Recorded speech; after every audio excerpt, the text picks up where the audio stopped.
Olá, olá, bom dia a todos. Este é o nosso Carne de Pescoço que está começando agora.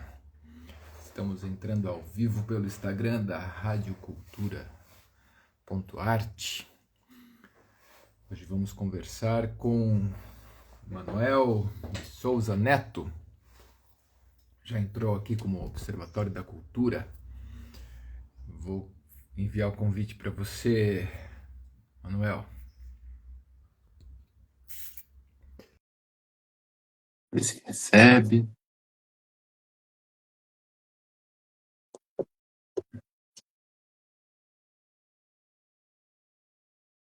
E vamos começar.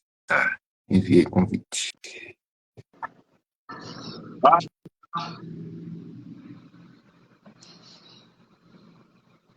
Oi, bom dia. Bom dia! Como que você está, Wagner? Tudo bem? E você, Manuel, como vai? Prazer. Queria Prazer. agradecer a vocês da Rádio Cultura, ao coletivo do Observatório por me ceder o canal, que eu não uso mais redes sociais, então eles me emprestaram o canal, e especialmente a Isa, que me fez o convite, até porque eu estou curtindo um momento aí de ano sabático para cuidar de questões de saúde, não tenho aparecido muito, mas aí, dadas as circunstâncias emergenciais da análise, que acontecem coisas absurdas nas nossas eleições, e especialmente em Curitiba, eu falei para a Isa, ok, Isa, eu aceito. E obrigado por me receber. A gente fica muito feliz, queremos também te agradecer, tirar um pouco você aí desse momento que é muito singular, e eu acho bem importante isso que você traz, né? De não ter rede social, dando um tempo, né? Eu acho que é saudável, né? Assim, eu acho que todo mundo tem vontade, uma hora ou outra, de, cara, chega, preciso parar, preciso me afastar, né? Que eu acho que é saudável isso mesmo. Mas muito legal, obrigado pela sua presença aqui. E, Tamo junto. assim, Manuel, olha, cara, pô, é tão distópico tudo isso que está acontecendo, né? Que assim, eu fico pensando, meu Deus do céu, quando que isso começou? Como é que começou e aonde vamos parar? Isso é uma pergunta que eu acho que antes de Platão já se fazia. Aliás, Platão tinha aquela visão interessante, né, idealista, de que o passado era melhor e dali para frente ia ser tudo ladeira. Né? E isso já são 2.500 anos de ladeira. É Sim, incrível, né? Essa percepção de que o velho já percebia que tem esse momento do passado que tem um entendimento mais seguro, que é mais tranquilo do que as emergências e o caos do presente ou as incertezas do que está por vir. sim, é verdade, é verdade. Parece que você tem mais controle, né, do que já passou e não tem mais interferência, né? Você não tem mais o que fazer, né? É É verdade. verdade. É, Wagner, eu queria te comentar, não é muito comum, mas eu percebi que são muitos dados, então, para além da análise, eu quero manter a análise e também responder e bater papo, mas eu também anotei alguns números, algumas informações e percepções que eu tive nas últimas semanas, para facilitar a mediação e o entendimento para o ouvinte, né, para o sim, espectador. sim. Então, tem ali algumas questões sobre o que está acontecendo no mundo, que essa tua pergunta, ela acho que é abrangente, está acontecendo algo no mundo, é para além de Curitiba, né? Sim. E tem a questão nacional da política dos últimos anos, né, a emergência, né, do surgimento da extrema-direita, as inconsistências e contradições para se manter governança no Brasil diante dos riscos à democracia. E tem os fenômenos eleitorais mais recentes, especialmente do município, né, o que deu de resultado no nacional, né, em linhas gerais, né, e aí temos aí essa questão de Curitiba. Então, sei que você deve ter suas perguntas, e, se possível, vamos mesclar, trouxe algumas coisinhas e vamos ver onde que vai dar essa conversa. Sim. Você quer começar trazendo esses dados, então, para a gente ir abrindo? Né? Como é que você pensa, Então, assim? Porque eu acho que vamos realmente... na escalada do maior para o menor, depois a gente chega em Curitiba. O que você acha? Sim, sim, pode ser, pode ser. Muito Eu bom. acho que a gente pensando nessa questão global, né? A gente tem aí, eu acho que desde da primeira eleição, né? Da primeira eleição do Trump lá, né? Quando ele entra, eu acho que ali que foi um certo divisor de águas, digamos assim, né? Que veio nesse crescente, e por outro lado, né, digamos assim, a relação a relação social e de trabalho, né, depois desse, desses últimos anos, ela se modificou bastante, né? Então, eu acho que eu fico me perguntando aqui, e, ao mesmo tempo que essa extrema-direita, né, retorna, né, digamos assim, né, que nunca também deixou de existir, mas se essa extrema-direita mais radical chega ao poder depois desse crescente, né, ou com o Trump ali e outros também, né, pontuais no mundo, ela, em paralelo a isso também, as forças progressistas ou de esquerda ou mais de centro, digamos assim, até, né, se elas também não tenham, não se perderam aí nessas mudanças do mundo, né, quer seja de trabalho, de relações sociais, a entrada agressiva também, né, dessa forma de comunicação que são as redes sociais, né? Me parece que essa ala mais progressista fica num certo romantismo ali também, né? Também se, se, se atentou, digamos assim, a essas mudanças, né? Como é que você vê isso? Olha, é boa questão, porque realmente são as mudanças que movem, né, essa percepção coletiva, né? E essa situação, principalmente de mudanças econômicas, né, ambientais, sociais, que são radicais, ela vem anexa com um movimento global aí de mudança de meios de comunicação, né, e de dominação através desses meios, e uma mudança dos meios de produção de políticas, né, e de eleições. Então, enquanto muitas pessoas ainda estão centradas em algum tipo de percepção de modelos antigos, né, o que aconteceu foi muito mais radical do que as pessoas conseguem compreender. Né? Hoje a gente vive um momento de controle da população via alimentação, né? Psicotrópicos, religião, misturado com inteligência artificial, uma coisa meio filme de ficção distópico, mas que já aconteceu. Né? E os meios de circulação e de informação, eles estão com maior capacidade de controle devido à extração de dados de Big Data das pessoas, né, das informações pessoais e dos perfis, e com direcionamento de um tipo de propaganda, né, de sistema e de valores que é on demand, né, individualizada.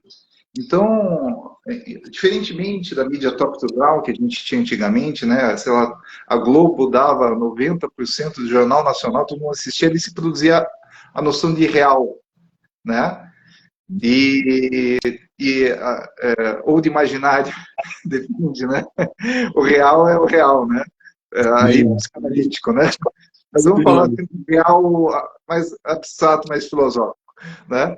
Mas a questão é que os sujeitos hoje eles são dominados pelo estômago, né? Ou pelo ânus.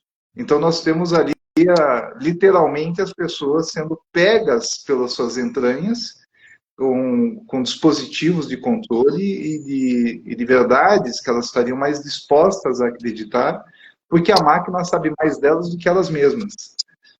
né? E esse período, ele também combina com o fim das bases do Ocidente do casamento da democracia e do capitalismo.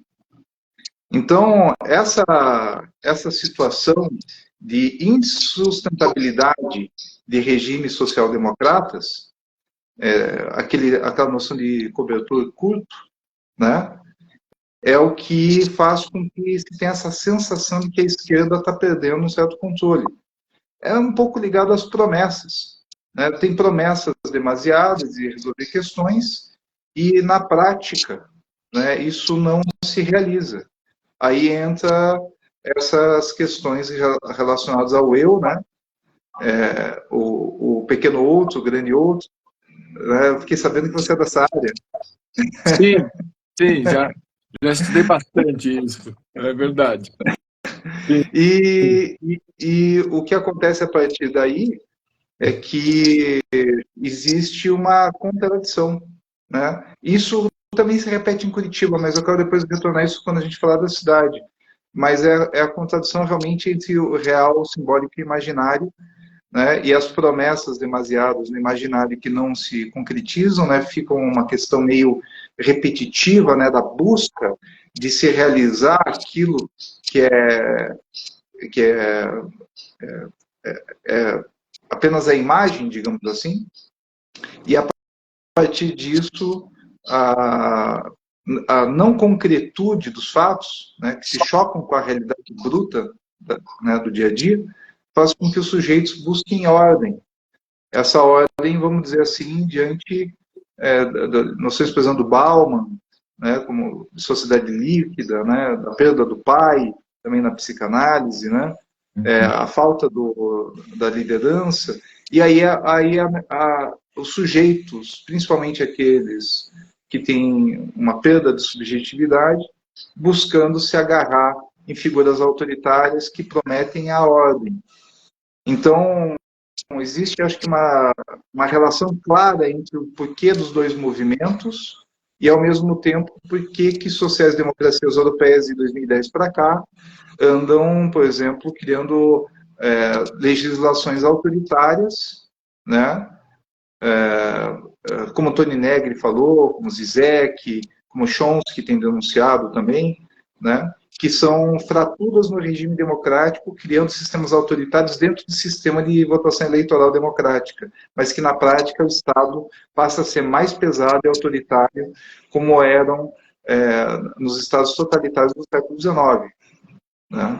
Então, essa contradição faz com que a população fique perdida. Primeiro, não entender o que está acontecendo e como está sendo comunicado, né? E o volume grande de fake news. E depois, afinal, que governos e que regimes, né, são os corretos e como isso atende a eles. É indiscutível, assim, para devolver a palavra, é indiscutível que os atuais modelos não contemplam mais a realidade.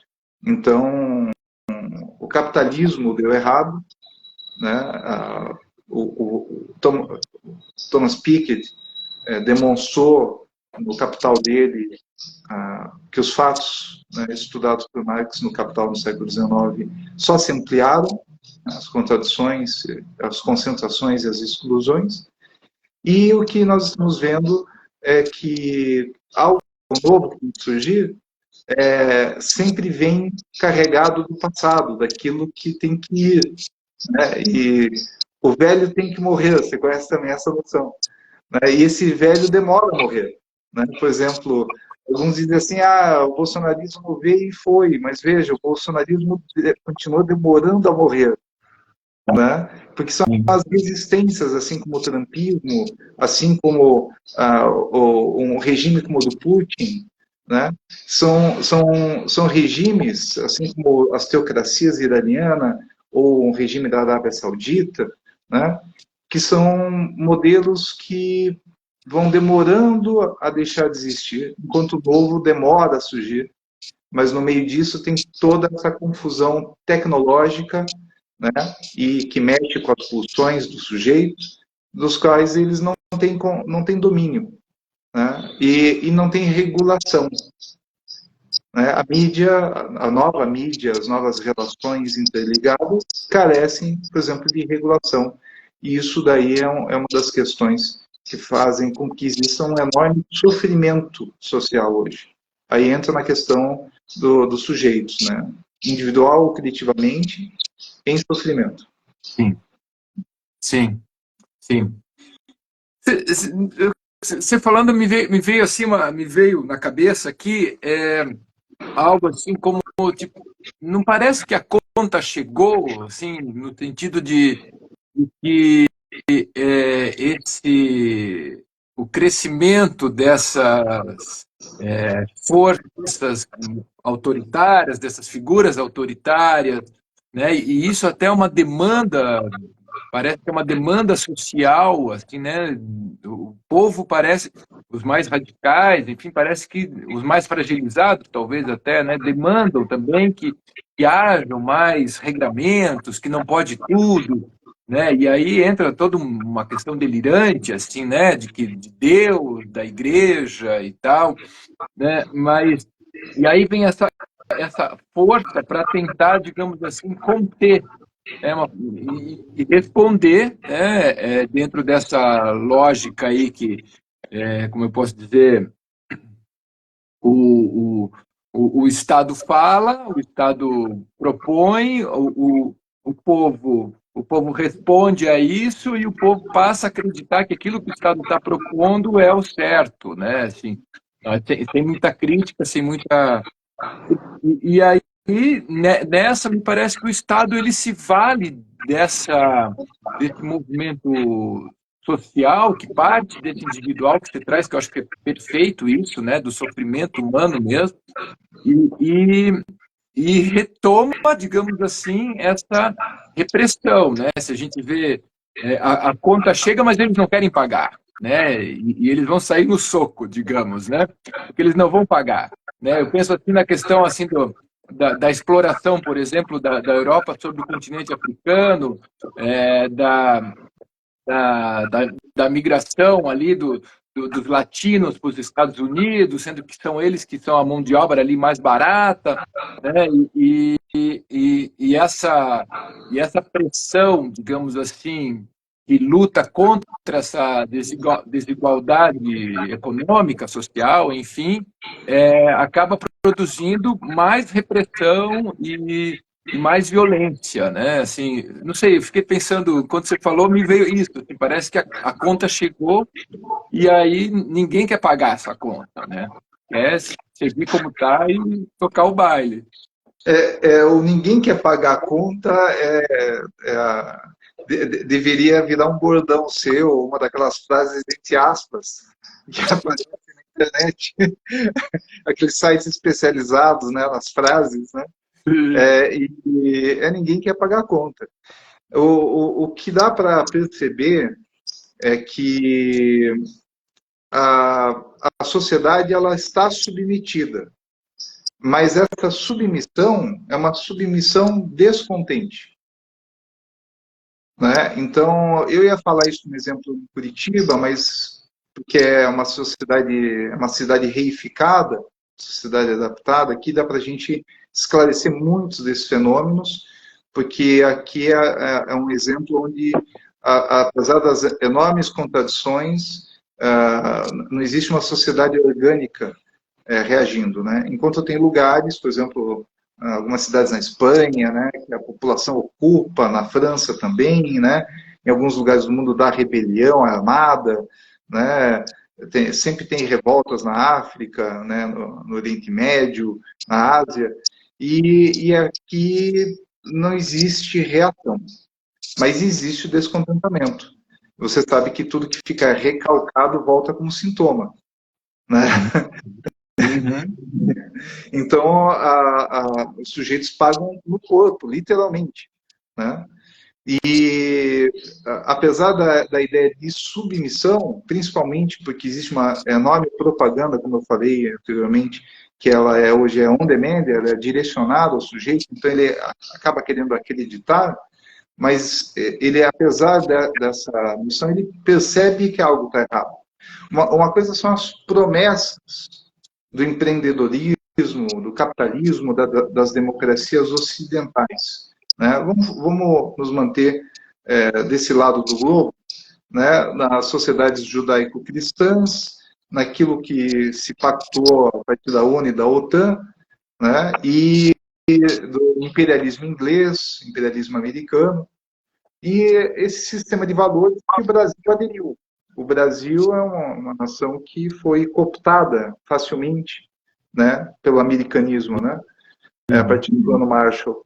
Mas o ponto é que, nessas sociedades, o que está acontecendo é que, apesar do entendimento, né, subjetivo, né, o indivíduo ele vê uma angústia, mas ele quer acreditar nessa propaganda, ele quer acreditar, né, mas o real, né, a violência, o posto de saúde que não funciona, a morte de um parente, né, não ter saneamento básico, esgoto, né, salários baixos, fome, né, não ter segurança, violência, isso faz com que as pessoas tentem se agarrar em algo, né, e o medo, né, o medo é um combustível para os fanatismos.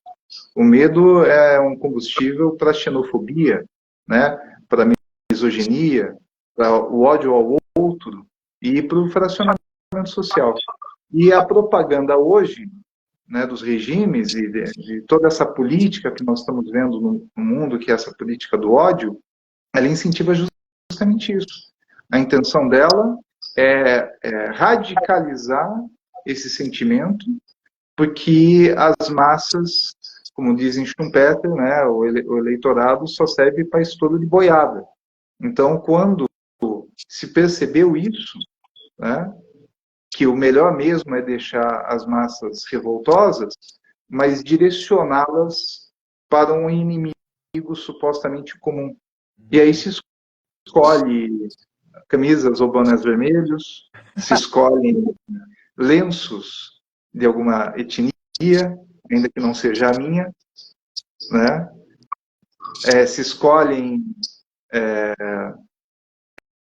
gêneros, identidades, raças, e a partir daí se controla um pequeno grupo da população suficiente para manter a governança.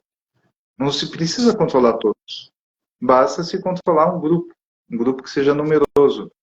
E aí são as massas revoltosas, alienadas e descontentes. O que se esconde é que aquele que controla é o que também não dá solução, né? Mas sempre culpa aqueles que prometeram demais com cobertor curto. Então, é uma situação que eu diria que nos atuais regimes de governo e no atual estágio da humanidade, são situações que se reproduzem e não têm solução.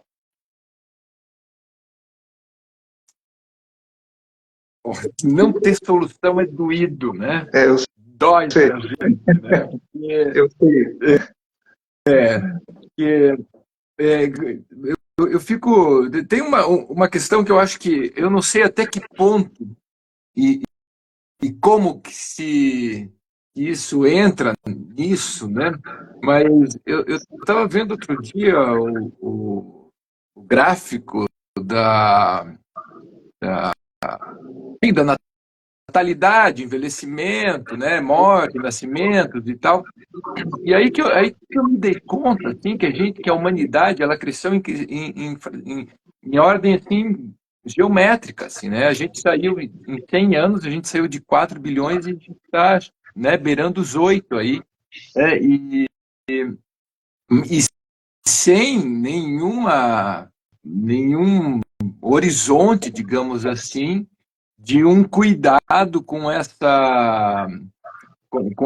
pessoas, com as pessoas no sentido disso, assim, né, do básico, assim, né, do saneamento básico, do posto de saúde, de uma dignidade, né, e aí eu fico pensando, pô, isso é sem saída. E assim, esses tempos atrás, agora, né, com essas queimadas todas aí, eu já estava vendo o fim do mundo, assim, eu já estava vendo, cara, não vai dar, o que que nós vamos fazer? Eu passava a noite sem dormir pensando para onde que eu ia correr, o que que ia rolar, né? E o que se prevê, digamos assim, num horizonte mais catastrófico, né? Se a gente pensar aí nessa questão climática, é a barbárie, né? Que não vai sobrar nada, né? Porque vai ter né, vai ter uma briga de foice, né? Então, quando, né, isso não tem solução, né? Eu fico me perguntando e o que que a pessoa que está escutando, o que que a gente que está aqui, né, pessoas, né, do mundo aí, mais um no mundo aí, para onde que a gente pode ir? Para onde que o que que a gente pode pensar, né, como possibilidade de, né, de como eu posso dizer, um mínimo de dignidade, de saúde mental, de um mínimo de arte, de lazer, de cultura, enfim, de laços sociais. Eu fico pensando nisso, né? Porque quando a Sabe, gente é assim, o Walter Benjamin foi mal interpretado numa passagem do livro, onde ele disse que a saída era ir dar um passeio no campo. Ele queria dizer, isso foi uma tradução de uma língua estrangeira para o português de Portugal, e depois chegou no Brasil. Na verdade, era ir embora, se afastar do sistema, realmente se isolar. Inspirado em Walden, né, em David Thoreau, né? E a ideia a única solução é se abster totalmente do sistema, né? Assim como fazer um detox digital não pode ser uma coisa de uma semana no ano, né?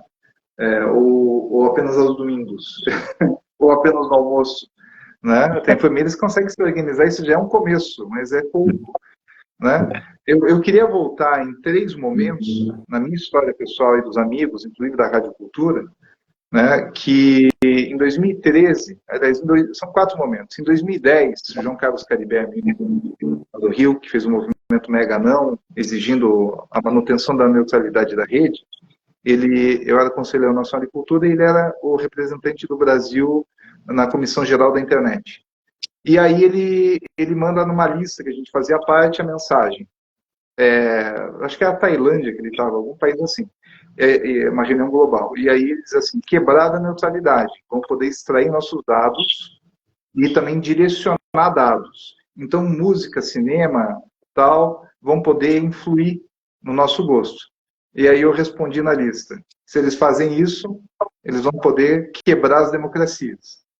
Isso é 2010. Em 2013, nós estamos acompanhando de perto as jornadas de junho. E na época eu fiz um dossiê que foi publicado pelo Paulo Henrique Amorim.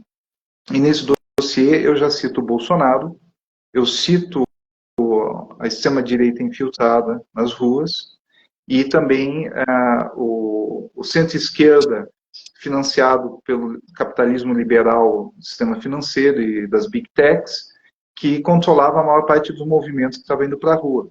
E aquilo foi tomado como um movimento de grande potência, né, das ruas. E como o fenômeno democrático, eu acho interessante. Mas as pautas e o controle eram pautas efêmeras e que não falavam com os interesses reais da população, ao mesmo tempo que tinham um direcionamento de fundo para a derrubada da Dilma. E isso com gente da própria esquerda, como se diz. E ali, a partir daquele momento, teve essa fratura na democracia brasileira, que foi uma primavera árabe, do qual muita gente não quer admitir, né, que aquilo foi um movimento ao estilo e teve todo o mesmo tecnologia, treinamento, fomento, né, e o que foi espontâneo foi apenas forçar algo na rua e o choque com a polícia até que aquilo enchesse e eles pudessem vir com a potência das redes digitais, né, com técnicos de NSA, né, financiamento do National Endowment of Democracy, né, que é do Pentágono, que é uma operação da CIA. Tudo isso aí está, hoje em dia, comprovado, livros sobre guerra híbrida, né? Quem não conhece o tema pode procurar esse termo. E aí ali eu alertei, olha, tomem cuidado, né, com o que vocês estão desejando, e essas máscaras de Guy Fawkes, né, aquelas máscaras, né, do V de Vingança, né, aquele personagem, né, inglês, né, e tomem cuidado com o que vocês desejam, eu alertei. Né, e isso foi um mês e pouco antes da jornada de junho, essa publicação existe. E aí depois eu relato o que está acontecendo. Em 2016, com a queda da Dilma, eu faço uma postagem explicando as projeções, uma análise. Eu jogo para frente o cenário e o ambiente. E o que acontece ali? O João Acuio, sólogo, meu amigo, compartilhou e bombou. E as pessoas acharam que era um vidente, porque quem compartilhou era um amigo meu, sólogo. Eu tinha que entrar e falar, não, pessoal, isso é análise de cenário, de ambiente, isso é técnica. Né? E existe uma projeção do Brasil se instalar esses regimes mais autoritários, com evangélicos, com militaristas, né, e associados à escola de Chicago, né, com o ultraliberalismo, que privatiza tudo, vende tudo e terceiriza os serviços e tira direitos. Então, é o capitalismo de catástrofe, né? Então, eu expliquei isso. E aí, em 2019, na Rádio Cultura, isso ainda existe, com a Mariana Antunes, eu mostro que os indicadores estavam vindo todos muito ruins ao mesmo tempo. E que aquelas crises que falavam para daqui a décadas, eu falei, vai acontecer agora. Inclusive, eu até achei na literatura alguns pesquisadores que já lidavam com ciência de dados há muito tempo que coadunavam com essa mesma ideia, mas eu estava acompanhando o momento. Então, eu confirmei que algo estava acontecendo. E 3 meses depois explodiu a pandemia, e aí veio a mudanças. Né? Quais mudanças? O home office vem com a precarização do mundo do trabalho. Né? Vem também com as demissões em massa. E junto com a crise da pandemia, vem uma crise econômica acentuada que favorece os super ricos. Aumenta. Existem dados que demonstram que está acontecendo um aumento das assimetrias sociais como nunca. Então, essa crise que se avizinhava, ela era previsível, como parte de um cenário global, até para alguns planejado, né, de afastar as pessoas do velho modelo do mundo do trabalho e acelerar tecnologias que demorariam mais de uma década para serem instaladas, e que foi tudo resolvido em questão de meses, como se tivesse uma preparação.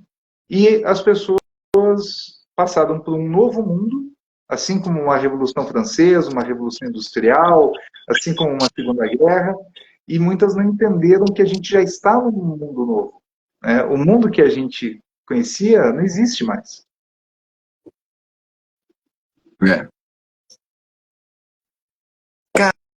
Cara, e agora? Eu anotei aqui 2010, 2013, 2019, e eu quero saber em 2024, 2025. Não sei, vem meteoro? Não, porque o que vai vir agora é nesse nível. O furacão lá na Flórida é um tipo de meteoro. Né? O que está acontecendo na Palestina é um tipo de meteoro. O que está acontecendo no Líbano é um meteoro. O que está acontecendo na Ucrânia é um meteoro. Né? Então, nós estamos tendo aí vários exemplos. Né? Sudão, ninguém fala disso. Né? No Sudão também temos ali um meteoro acontecendo. Né? E aí só falta abrir meteoro de verdade. Ou Terceira Guerra, né? Mas o ponto é que as expectativas de paz, elas são irreais, mas os avanços na humanidade, em muitos sentidos, não se pode perder a esperança de que existem, em paralelo, fortes avanços tecnológicos, né? E da ciência e da medicina, e que nós estamos passando por uma transição violenta, como toda transição e revolução é. Né? Tem uma frase em La Chinoise, Godard, né? Filme que ocorre às vésperas, o lançamento às vésperas do maio de 68, em que se fala que uma revolução não é um piquenique, né? É uma revolta sangrenta, né?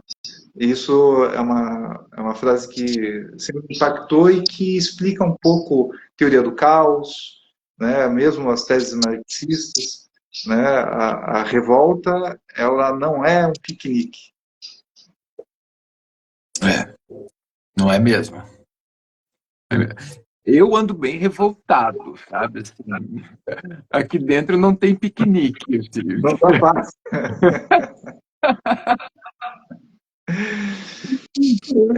Wagner, a gente vai até meio-dia? Podemos, sim. Me diz uma coisa, vamos falar um pouco de eleições? Vamos entrar nisso.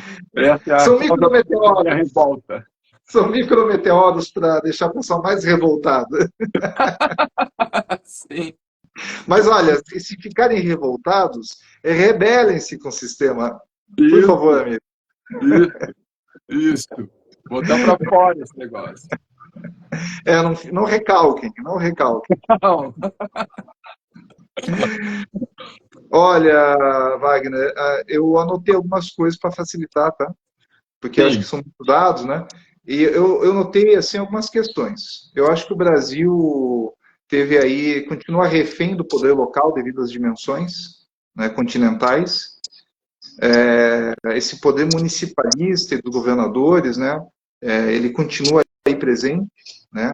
A ideia de Abruzzo, do ultragovernalismo, né? Ultrapresidencialismo, aliás, dos governadores, os deputados, né? O poder deles de financiamento, né? E de repasse de recursos, né? A partir de emendas.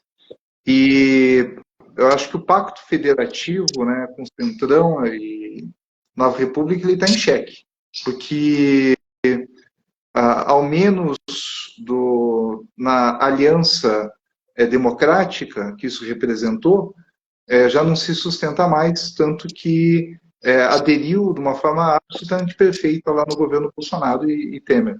Né? Do outro lado, eu acho que a gente tem um problema que é uma vitória de pirro, a eleição há 2 anos do PT. Porque além da margem pequena do governo Bolsonaro, com eleitores bolsonaristas, existe esse fator de que isso revela um descontentamento. Porque se praticamente a metade votou naquilo, eu chamo de naquilo, né? Então tem algo errado. Ao mesmo tempo que o partido não consegue manter representação equivalente na Câmara, no Senado, né, nos governos e nas prefeituras, de novo, mantém aí na faixa de 2,5% a 4% das prefeituras, o que representa 9º lugar.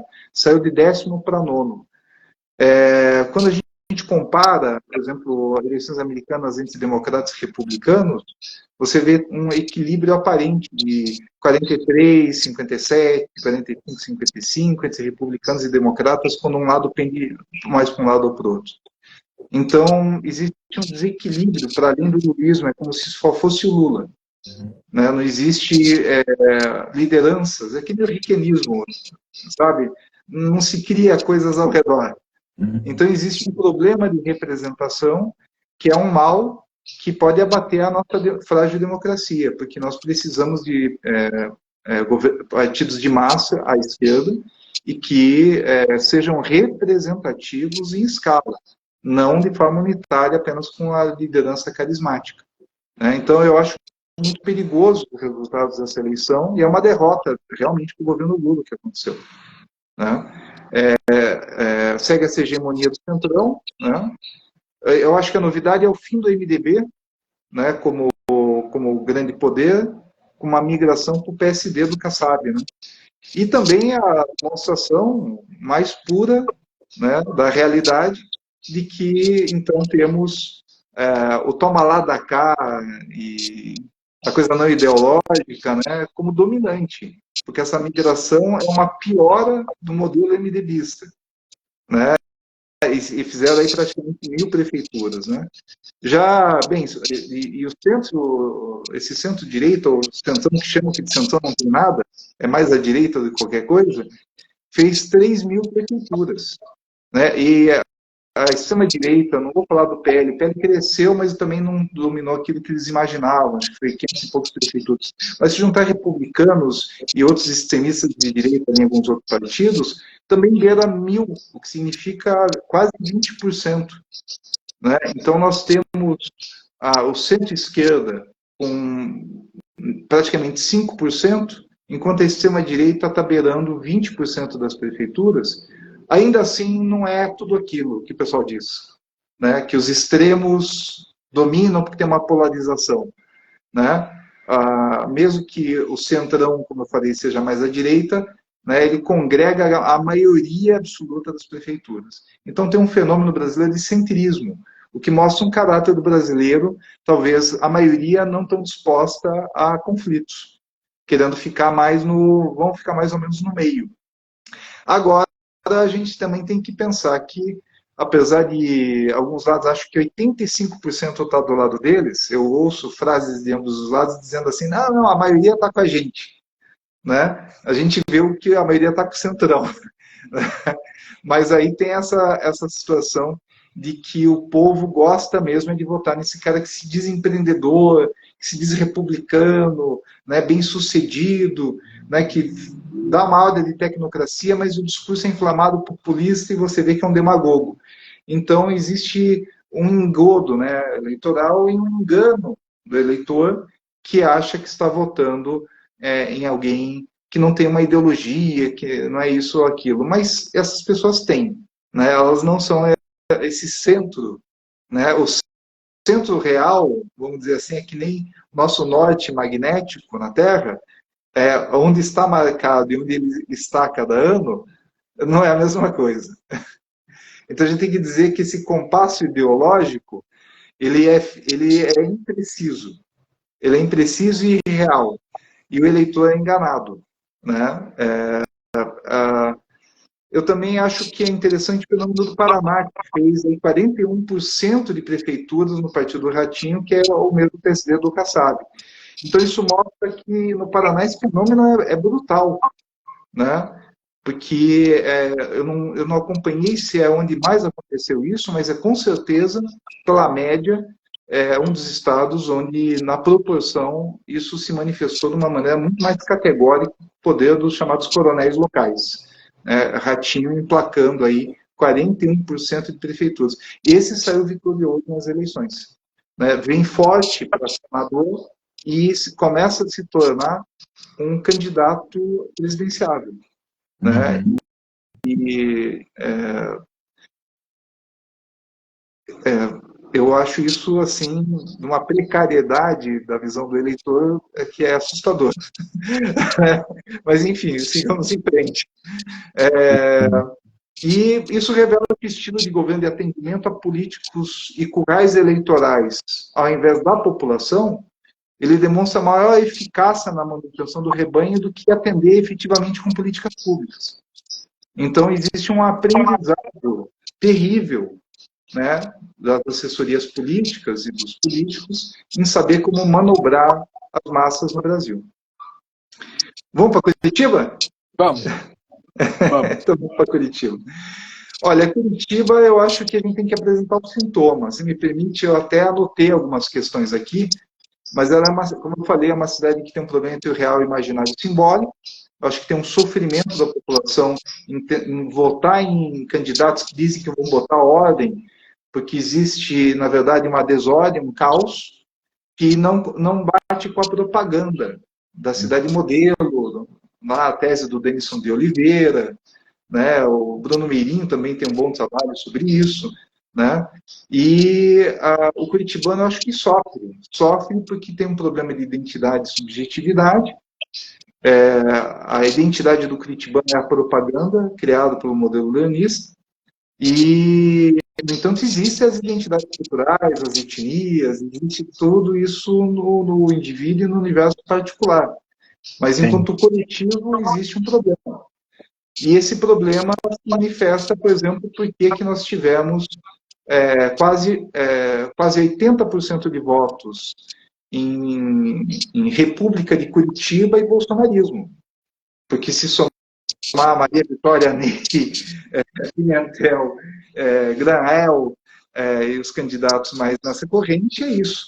E, do outro lado, nós temos aí o Dutti e o Gora representando o novo modelo ipuquiano, né, que é o centro-direita mais progressista, cheiroso, né, ambientalista, fala da ciclomobilidade, né, tem toda essa coisa do progressismo técnico, né, a tecnoburocracia do IPUC, isso é leninismo, é o novo leninismo.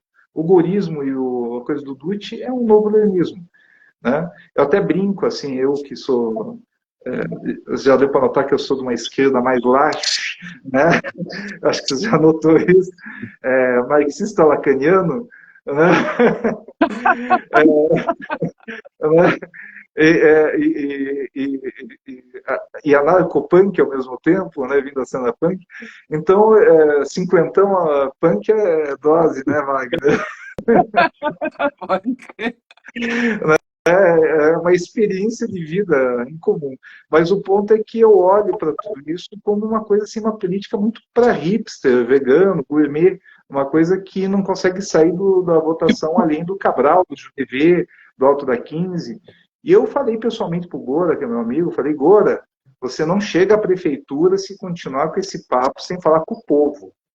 Né? É necessário a esquerda aprender a falar, em Curitiba, que é muito burguês, questão, eu até brinco que é até esquerda e de direita, mas o ponto é que falta falar com as necessidades reais da população e não isso que é bacaninha. Né? Além disso, o fenômeno que já foi passado pelo Galindo lá no Plural, que eu concordo com ele, que é essa coisa do Dutti ser pego de fora, votou contra Dilma, né, uma contradição do qual, talvez, na opinião dele, o PT tem entregue efetivamente para o PSB a chapa de Curitiba como troca para 2026, sabendo que aqui é perder, entregando a cidade ao bolsonarismo. Eu acho que essa análise do Galindo ela é terrível também, como constatação que é um jogo político. Né? Curitiba é um ponto perdido, porque aqui é de maioria de direita, então ali se deu uma falsa esperança para todos nós. Né? Mas eu escrevi isso uma semana antes do Galindo, já dando toque de que aqui o pessoal votou em Afife Domingos, o pessoal votou, deixa eu me lembrar, até anotei aqui, quer ver?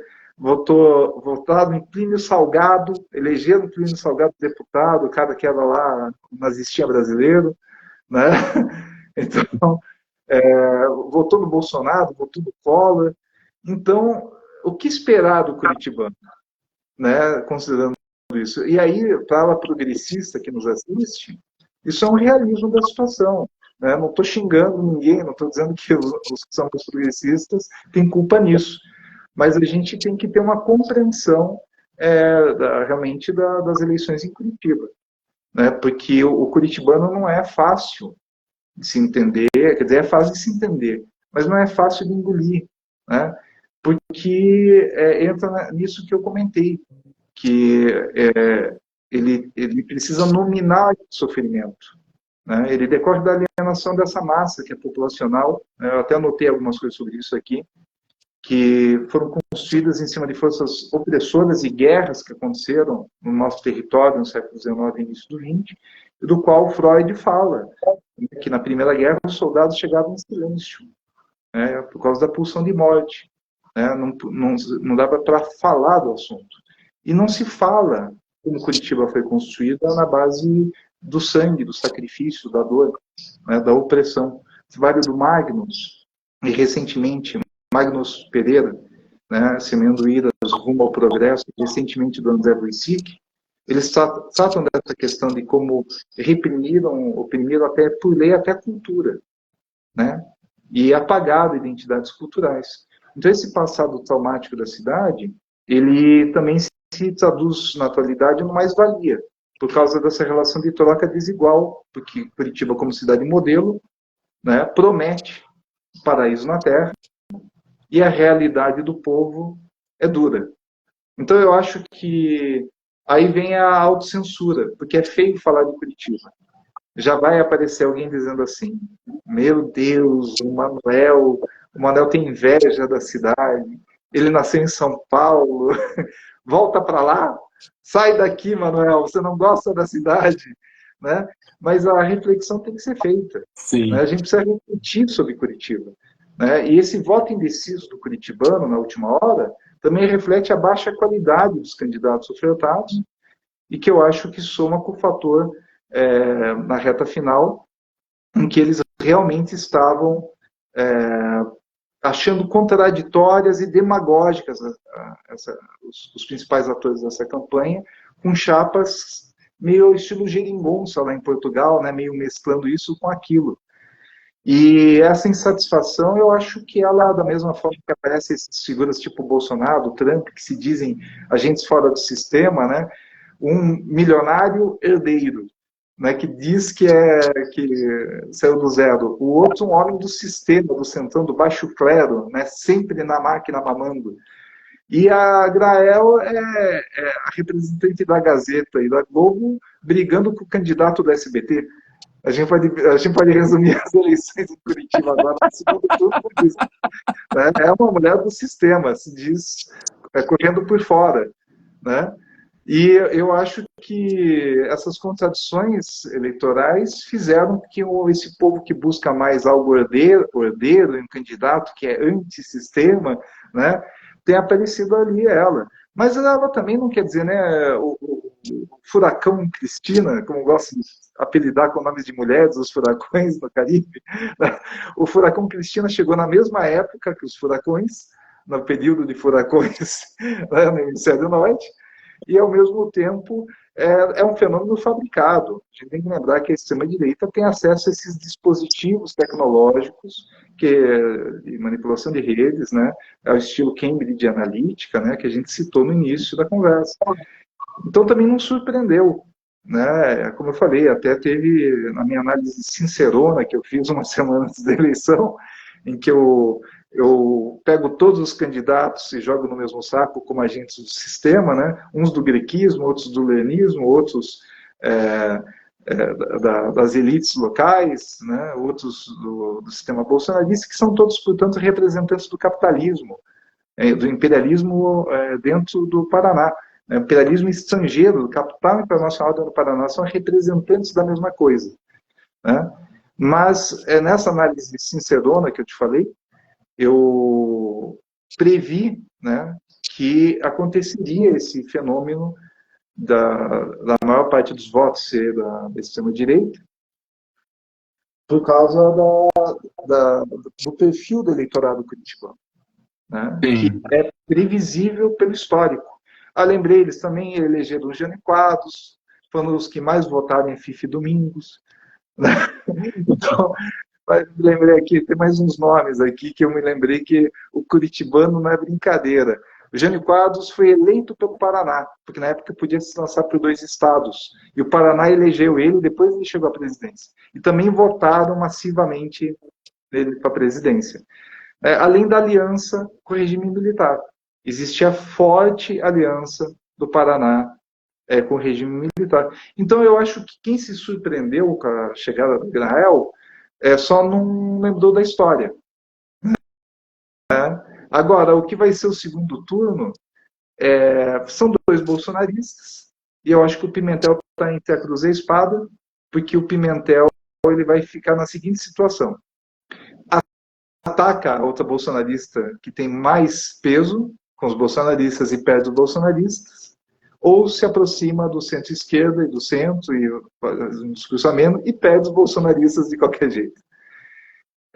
Eu estou querendo dizer que as chances, não vou dizer vai ganhar, mas vou dizer que a chapa, que alguns acham mais progressista, eu não acho, porque a cabeça dos dois é igual, né? A diferença é que um está tentando ganhar, dizer que é o bom moço do centro, e a outra é raiz e fala na cara dura. Mas os dois pensam igual. né? Quem acha que essa chapa um pouco mais suave, né, vai ganhar, a gente tem que ficar observando o que eles vão fazer, porque eles vão ter que se desdobrar na campanha, porque não vai ser fácil para eles, e de qualquer maneira é um bolsonarista na prefeitura, né? Não podemos ignorar o que isso significa. Podemos falar rapidamente ainda da Câmara de Vereadores? Dá tempo um pouquinho? Vamos lá? Vamos lá. Vamos lá, então. Eu achei que, olha, essa renovação dos 52% da Câmara não é renovação, né? Ainda que eu achei interessante o número de mulheres, que ampliou, né? Isso foi um ponto positivo, ainda que a maioria seja de perfil conservador. Mas teve mais mulheres, né? Não é uma vitória dos movimentos progressistas, mas dentro do movimento das mulheres acredito que isso tem que ser comemorado, né? Eu acho que é representativo o PL do partido Bolsonaro ter sido o partido que mais elegeu, e junto com ele, dá para dizer aí, mais um bom número de extremistas de direita e 31 deputados de direita, né, contra 7 progressistas. Na média histórica não muda muito, mas eu acho que sim, a cidade tem ficado cada vez com menos espaço em volume, né, para correntes ideológicas, ainda que a gente consiga agora eleger mulheres negras, ter algum representante de esquerda, o PSOL conseguiu sua primeira cadeira, né? Então algo a comemorar, né? Achei muito complicado o uso da cultura durante as eleições, candidatos oportunistas que se dizem representantes da cultura, usando o meio artístico e cultural, pessoas que efetivamente não têm legitimidade para isso, não têm representação nem organicidade, né, são mais fabricados, né? Mas eu acho que a cidade vai ter que aprender a lidar com as suas escolhas, né?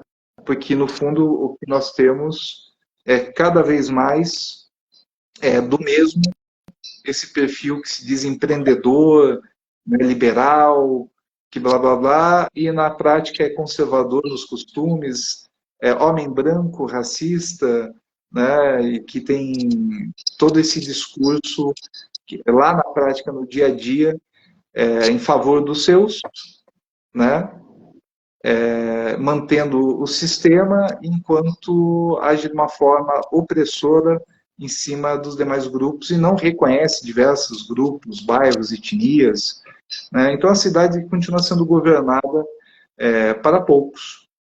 Eu acho que Curitiba vai coroar com um bolsonarista a prefeitura, né? O que eles gostam de ter, esse autoelogio da República de Curitiba, né? Um tipo de gestão que fala da moral e dos costumes, mas faz pouco na gestão para o interesse efetivo da população. Sim. Eu acho que decorar a avenida, parque que só a classe média alta consegue frequentar, né, raras exceções, a turma vai ouvir um pagodinho com a cerveja atrás, né, num parque do Bacaxeri, né, algum lugar assim. No geral, serve para as elites. Nesse modelo, nós continuamos com o tal do Muro Verde, Coburgo, que o Lerner e o Greca criaram, que é um paredão de isolamento, e se manteve até pouco tempo, inclusive, com a linha verde, né, que antes era a BR-116, do qual a cidade continua num apartheid.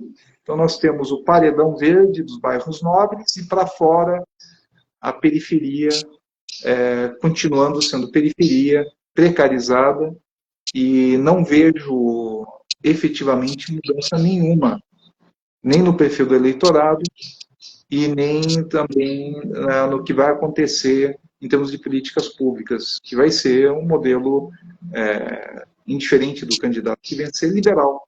Vai ser liberal, né, liberal na economia e cortar o da moral nos costumes.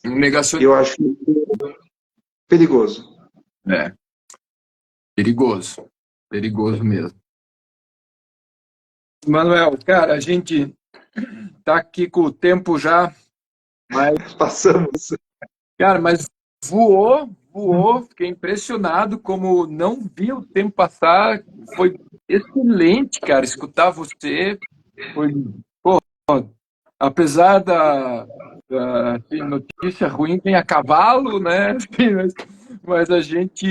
mas eu acho que é um dado de realidade bem importante, né? Assim, para quem quem se identifica com as questões progressistas precisa realmente rever de alguma forma suas posturas em relação à questão política mesmo, né? Assim, os partidos e os movimentos sociais precisam se antenar sobre isso, né?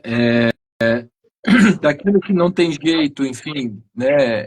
É o que se pode pensar como possibilidades ali nesse não tem jeito aí, né? Quer seja tomar uma distância, né, em alguns momentos, entrar de cabeça em outros, né? Mas assim, cara, gostei demais, queria te agradecer muito por essa conversa.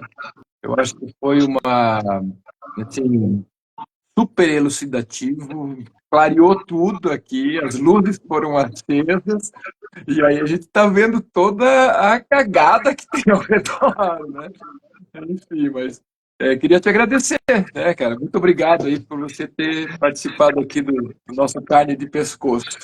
Olha, eu que agradeço vocês, os comentários são maravilhosos, inclusive as alfinetadas, adoro. Não, inclusive contra mim, as alfinetadas que a gente também recebe, são um bom feedback, e a gente precisa realmente ter esse feedback, esse choque de realidade que eu procurei trazer aqui junto com vocês, aproveitando o espaço dado especificamente, não só nessa rádio que é mais livre, mas também nesse programa. Eu agradeço a oportunidade de a gente poder tocar nesses assuntos e, ao mesmo tempo, essa necessidade de realmente olhar que os fenômenos maiores vão pegar a humanidade, isso é inevitável.